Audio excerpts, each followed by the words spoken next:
मध्य प्रदेश के खंडवा से एक सनसनीखेज मामला सामने आया, जहां की पुलिस को एक ऐसी युवती की तलाश है जिसकी ठगी के शिकार कई युवक हो चुके हैं।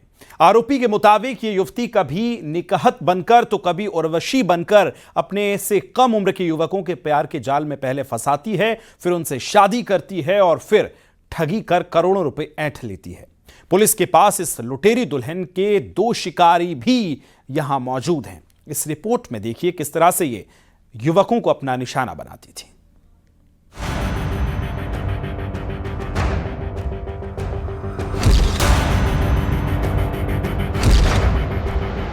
कभी निकाहत बनकर निकाह, कभी गुड़िया बनकर विवाह, कभी नरगिस बनकर शादी। चेहरा एक, नाम अनेक। तस्वीरों में दुल्हन के लिबास में मौजूद इस लड़की पर ऐसे संगीन आरोप लगे हैं जिन्हें जानकर आपके होश उड़ जाएंगे। इस लड़की ने अलग अलग नाम और पहचान से कई शादियां की और अपने पतियों से करोड़ों रुपए लूटकर फरार हो गई। सनसनीखेज वारदात मध्य प्रदेश के खंडवा की है, जहां इस हाई प्रोफाइल दुल्हन की तलाश पुलिस सरगर्मी से कर रही है। खंडवा की इस लुटेरी दुल्हन ने 12 फरवरी 2021 को एहतिशाम खान के साथ निकाहत बनकर निकाह किया। फिर आरोप है कि एहतिशाम खान की यहां से गहने नकदी लेकर फरार हो गई। बाद में 25 जुलाई 2021 को कोलकाता के शहरयार के साथ नरगिस और उर्वशी बनकर दूसरी शादी कर ली। यानी कभी नाम बदलकर तो कभी धर्म बदलकर इस दुल्हन ने कईयों को अपना शिकार बनाया। आरोप है कि अपनी चालाकियों से अपने से कम उम्र के अमीर युवकों को फंसाकर शादी करती थी, फिर माँ बहन के इलाज और भाई के बिजनेस के नाम पर पतियों से करोड़ों रुपए की ठगी करके फरार हो जाती थी। जिसमें फरियादी द्वारा बताया गया है कि उसके साथ एक महिला ने निकाह किया था। 2018 से वो संपर्क में था, 2021 में उससे निकाह किया गया और लगभग 15-20 दिन बाद जो है वो महिला उसको छोड़ के चली गई और उसके द्वारा उससे पैसे की भी मांग की गई इस दौरान। इसके बाद वो जो है महिला जाकर कहीं कलकत्ता में दूसरे एक व्यक्ति से दोबारा निकाह किया है उसने और नाम बदल के इनका जो मोडस ऑपरेंडी है वो नाम बदल के आधार कार्ड चेंज करके और ब्लैकमेलिंग करती है। न्यूज़ 18 के कैमरे पर इस लुटेरी दुल्हन के शिकार एहतिशाम खान ने अपना दर्द बयां किया। एहतिशाम खान के मुताबिक 2018 में उसकी मुलाकात उससे कई साल बड़ी निकाहत से हुई थी, फिर प्यार हुआ और 2021 में दोनों ने निकाह भी कर लिया। लेकिन ये शादी ज्यादा दिन नहीं चली। महज 17 दिन बाद ही दुल्हन गहने और नकदी लेकर गायब हो गई। बाद में पता चला कि उसने कोलकाता में दूसरी शादी कर ली है। पीड़ित एहतिशाम ने ये भी बताया कि उसे छोड़ने के बाद करीब 3 साल तक निकहत उसके घर आकर उसे पिस्तौल दिखाकर धमकाती रही और रुपए ले जाती रही।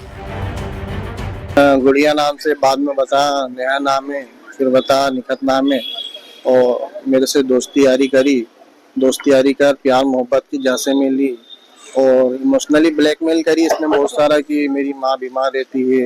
मैं आपको वकील बताती, संजू बघेल नाम है उसका। वो मेरे घर अमूमन आती है रात में 12 बजे 1 बजे और मुझे डराती है, मेरे परिवार को डराती है। वो घर आती पिस्तौल लेके और डराती चमकाती, हम तुमको कहीं संगीन धाराओं में बोले फंसा सकते, बोले हम महिला हमारा कुछ नहीं हो सकता। ये सिर्फ एहतिशाम खान की ही कहानी नहीं है, बल्कि इस ठगी की आरोपी युवती का शिकार कोलकाता के शहरयार भी हुए हैं। इस लुटेरी युवती ने अपने से उम्र में छोटे शहरयार को भी फंसाया। पुलिस को दिए बयान में शहरयार ने बताया कि पहले उस युवती ने उसे उर्वशी बनकर दोस्ती की, फिर बीमार बहन और परिवार की परेशानियों का बहाना बनाकर रुपए ऐंठे, धोखे से शादी की और करोड़ों रुपए नगद ऑनलाइन और हवाला के जरिए हड़प ली। शहरयार ने पुलिस को बयान में बताया कि उसने और पूरे परिवार ने मिलकर मुझे भरोसे में लिया और करोड़ों रुपए ठग लिए। कलकत्ता निवासी जो है अन्य फरियादी, उनके द्वारा भी जो है बताया गया है स्टेटमेंट में कि उनके साथ भी कुछ पैसे और अन्य चीजें लेकर उनके द्वारा जो बताया जा रहा है लगभग 2 से 3 करोड़ रुपए जो है उनके द्वारा लिए गए हैं। फिलहाल इस लुटेरी दुल्हन के खिलाफ कई धाराओं में केस दर्ज कर खंडवा की पुलिस इसकी तलाश में जुट गई है और इसकी गिरफ्तारी के बाद इसके शिकार कई और युवकों के होने की आशंका है।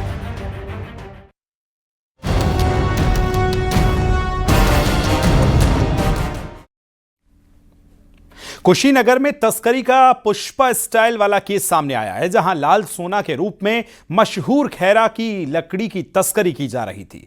लकड़ी तस्करों ने खैरा की लकड़ी को काटने के बाद नदी में छिपा दिया और वन विभाग के मुताबिक एक खेरा पेड़ की कीमत तकरीबन 2 लाख रुपए से ज्यादा की होती है। कैसे ये हो रही थी तस्करी, इस रिपोर्ट में देखिए।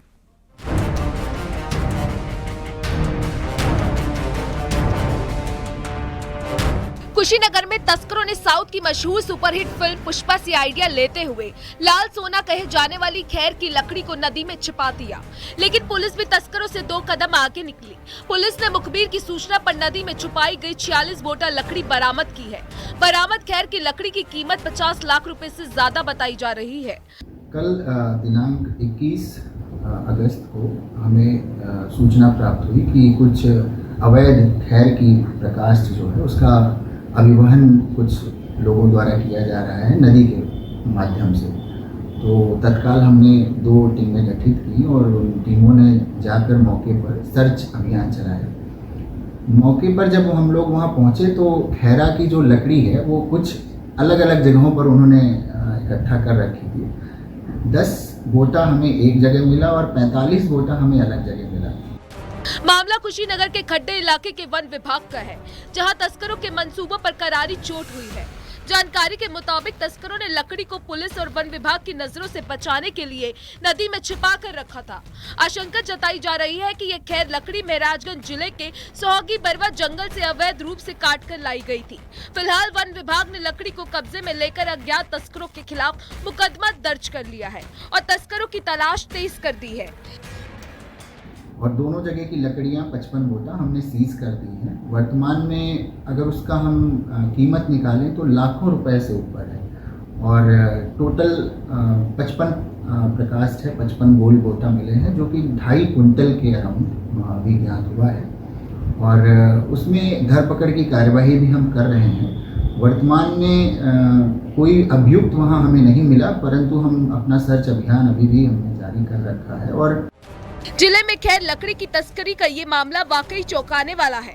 फिलहाल वन विभाग ने बरामदगी कर तस्करों पर शिकंजा कसना शुरू कर दिया है और माना जा रहा है कि आने वाले दिनों में इस काले कारोबार से जुड़े और बड़े नाम सामने आ सकते हैं।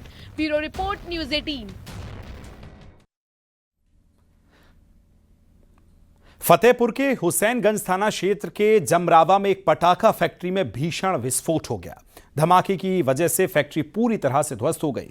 हादसे में एक महिला की मौत हुई है, वहीं एक शख्स घायल हो गया है। शख्स को कानपुर रेफर किया गया है और मामले में पुलिस ने अब जांच शुरू कर दी है। तस्वीरें आप देख रहे हैं किस तरह से ये धमाका हुआ है। धमाके के बाद फैक्ट्री जो है पूरी तरह से ध्वस्त हो गई है और महिला की मौत भी बताई जा रही है।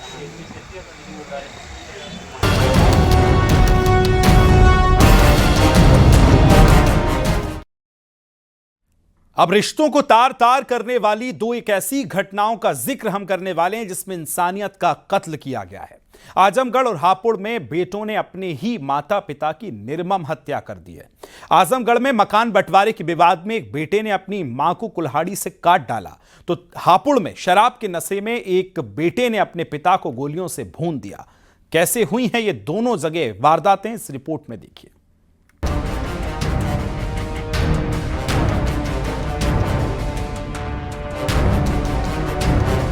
आजमगढ़। पहली घटना आजमगढ़ जिले के अतरौलिया थाना क्षेत्र के अचलीपुर गांव की है। यहां गुरुवार को मकान बंटवारे को लेकर हुए विवाद ने इतना भयावह रूप ले लिया कि एक बेटे ने अपनी ही मां की कुल्हाड़ी से हत्या कर दी। मृतका विजयकांति पांडे अपने छोटे बेटे प्रवीण और बहू श्वेता के साथ रहती थी।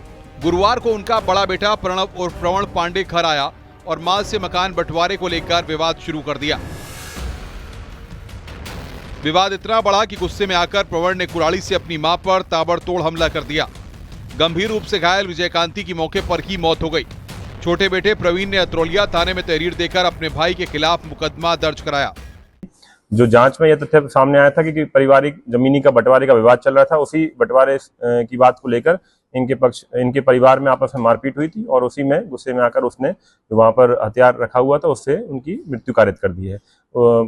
अभियुक्त को पकड़ लिया गया है, उसके पास से जो आला कत्ल था वो भी बरामद कर लिया गया है।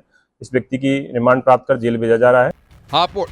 दूसरी घटना हापुड़ से सामने आई है, जहां फसल बोने के विवाद में एक बेटे ने अपने पिता की गोली मारकर हत्या कर दी। हापुड़ के एक गांव में अजीत नाम के बेटे ने अपने पिता राम मेहर को 2 गोलियां मारी, जिससे उनकी मौके पर ही मौत हो गई। बताया जा रहा है कि शराब के नशे में पिता पुत्र के बीच जमीन बोने को लेकर कहासुनी हुई, जो इतनी बढ़ गई कि अजीत ने अपने पिता को गोलियों से भून डाला। वहाँ पे राम मेहर नाम के एक व्यक्ति हैं, लगभग 82 वर्ष। आज घर में ही उनमें और उनके बेटे अजीत में किसी बात को लेकर के विवाद हुआ। जानकारी हुई है कि उस विवाद के बाद में अजीत ने ही उनको एक तमंचे से या किसी ऐसे आग्नेयास्त्र से गोली मार दी। 2 गोलियां उनके लगा होना जानकारी हुई। पुलिस ने तुरंत ही उनको चिकित्सा के लिए भिजवाया, परंतु दुर्भाग्यवश उनकी मृत्यु हो गई है। हमारी फील्ड यूनिट जो वैज्ञानिक दल है वो यहाँ पे आया है। सीओ साहब और मैं, हम लोग सब आकर के मौके का मुआयना किया है, इनके परिवार से बातचीत करी है। घटना की सूचना मिलते ही हापुड़ पुलिस मौके पर पहुंची और शव को पोस्टमार्टम के लिए भेजा। फॉरेंसिक टीम ने भी घटनास्थल से साक्ष्य जुटाए हैं। पुलिस के मुताबिक अजीत एक कुख्यात अपराधी है और उसका आपराधिक इतिहास लंबा है। वो थाने का मजारी एचएस है और परिवार वालों ने ही उसकी जमानत कराई थी, जो मैंने जानकारी करी है। 2-3 बार वो जेल में भी गया है और कई मुकदमे उसके ऊपर। परिवार वाले जमानत कराते थे। आज किसी बात को लेकर घर में विवाद हुआ है। रिश्तों के खून की ये दोनों घटनाएं एक दुखद तस्वीर पेश करती हैं।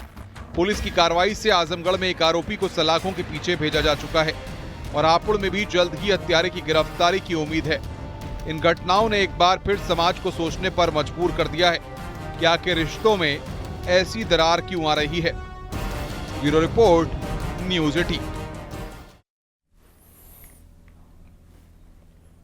सोनभद्र के रॉबर्ट्सगंज में कोतवाली क्षेत्र में एनकाउंटर में पुलिस ने फरार बदमाश को गिरफ्तार किया है। रॉबर्ट्सगंज पुलिस और एसओजी की टीम ने 25,000 के इनामी अमित यादव को गिरफ्तार कर लिया। आरोपी के कब्जे से मोटरसाइकिल, एक तमंचा, कारतूस भी बरामद किया गया है।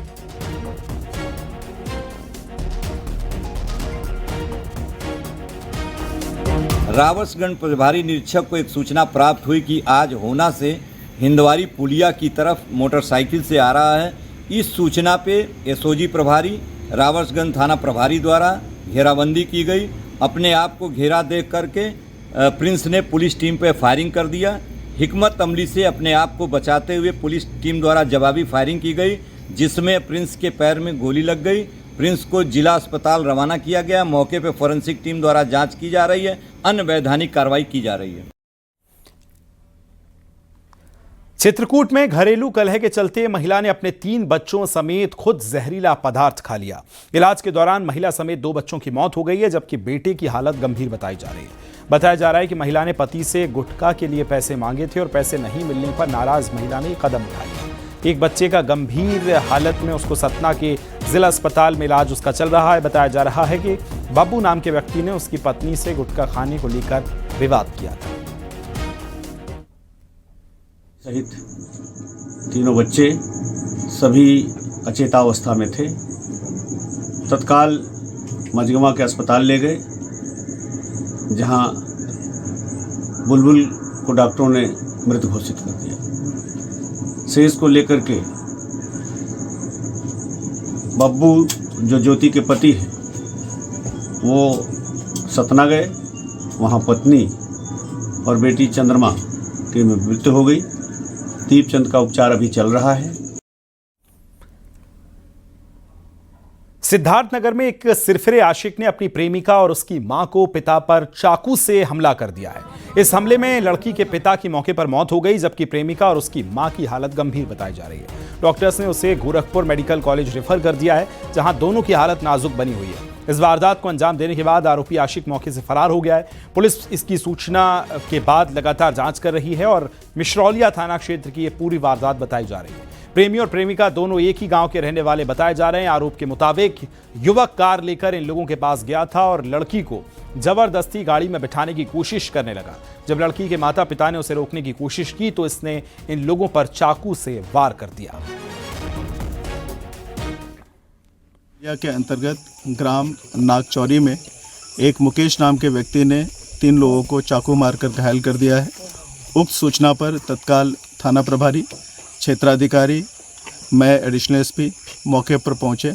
मौके पर पहुंचकर 2 घायल थे, एक मां और पुत्री। उन्हें तत्काल एम्बुलेंस से उपचार हेतु अस्पताल भेजा गया। जहां पर मां और पुत्री का इलाज इस समय बीआरडी मेडिकल कॉलेज गोरखपुर में इस समय चल रहा है। लेकिन मौके पर जो पिता थे रामकला, जिनकी उम्र लगभग 45 वर्ष है, उनकी मृत्यु हो गई थी। उनके शव को अपने कब्जे में लेकर पंचायतनामा भरकर पोस्टमार्टम हेतु भेज दिया गया है। आगरा में दवा व्यापारियों के ठिकाने पर छापेमारी के मामले में बड़ा एक्शन हुआ है। दवा व्यापारियों के ड्रग विभाग की टीम को 1 करोड़ रुपए की रिश्वत देने की कोशिश की तो टीम के बहाने ने व्यापारी को बुला लिया और फिर से 1 करोड़ रुपए की रकम के साथ व्यापारी को पुलिस के हवाले कर दिया। इसकी सूचना इनकम टैक्स की टीम को भी दी गई। ड्रग विभाग की टीम ने हेमा मेडिकल और बंसल मेडिकल स्टोर के दुकानों और गोदामों पर छापा मारा है। इस छापेमारी के दौरान टीम ने लगभग 2.97 करोड़ से ज्यादा की दवाइयों को सीज कर दिया है। अभी भी छापेमारी जारी है। जांच के दौरान टीम को पता चला कि करोड़ों की दवाइयां होने के बावजूद सिर्फ 10 लाख रुपए की दवाइयों के बिल टीम को मिले हैं। अभी तक 14 सैंपल भी जांच के लिए भेजे जा चुके हैं।